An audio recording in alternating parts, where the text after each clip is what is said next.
Hello everyone, welcome to the channel. Today in this video we will see how to log out Snapchat account from all devices. So let's begin. First, open the Snapchat app and click on your profile, which is on the top left corner. Now click on the settings icon and search for two-factor authentication. Click on it. Now tap on continue button. If you have not set any authentication factor, you have to go through all these processes. Once you are done setting up your two-factor authentication, you'll get to see forget device option. Just tap on it. Now in this section, the devices your current Snapchat account is logged into will be shown.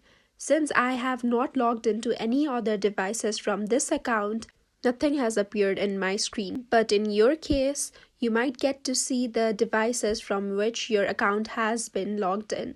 Simply tap on the Forget Device option, which will be shown beside the device details.